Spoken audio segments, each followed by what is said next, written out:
Hello friends, welcome to my channel. In this video, we're going to learn how to make meat pies.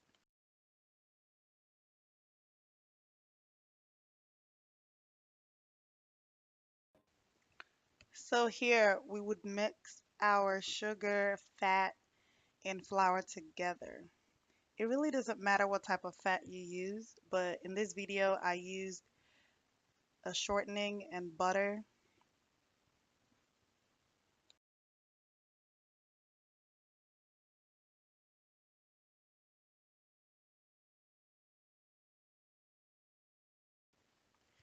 So you would use a fork to incorporate all the things that you have put together. And the reason for a fork is because we want the dough as flaky as possible. So when you use like a processor, you tend to over combine all the ingredients. So we're using a fork to get a flaky consistency.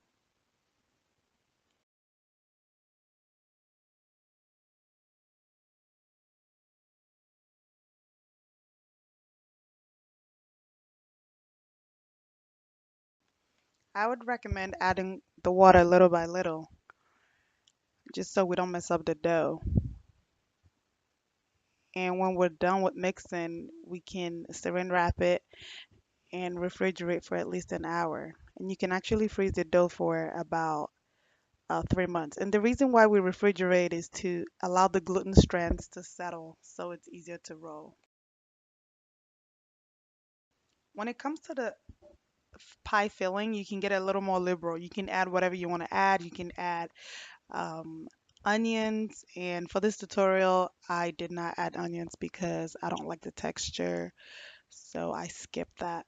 But you can add stock cubes and anything that you have in your spice rack. As for me, I love curry and I love rosemary. They change the dynamic of any dish that you cook. So I never omit those two.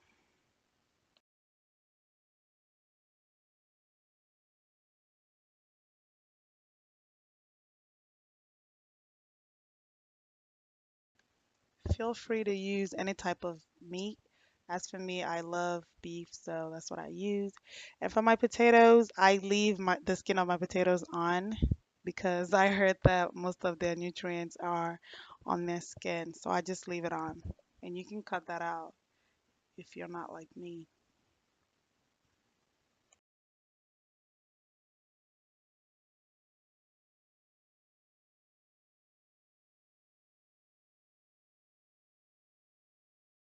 I ended up using more water, and this is where you can be really generous with water because I hate dry meat pies. And to prevent dry meat pies, you have to have make your pie filling um, watery.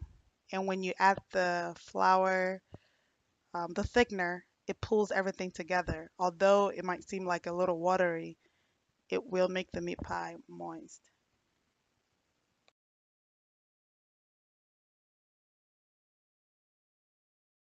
This is the time to pull everything together.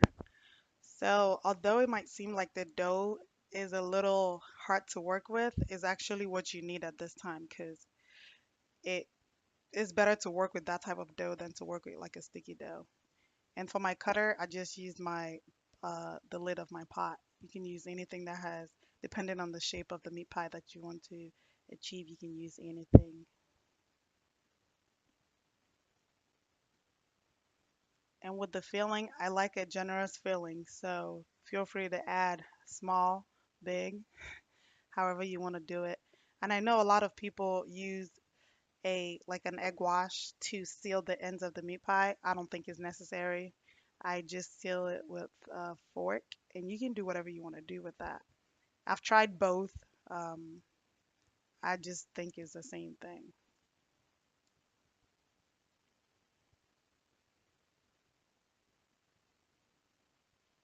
Make sure you have a well floured surface just so things go a little faster.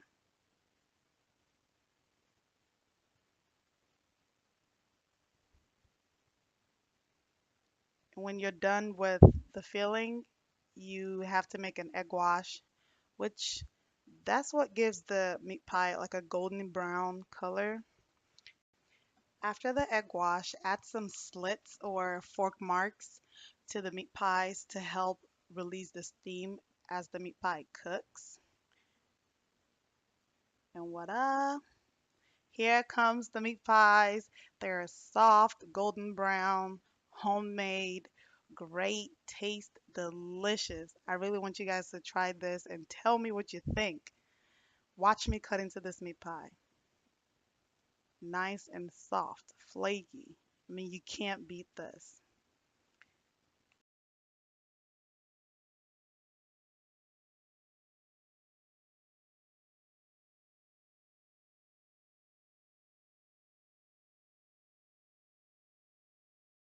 Thanks for watching. See you soon in my next video. Bye.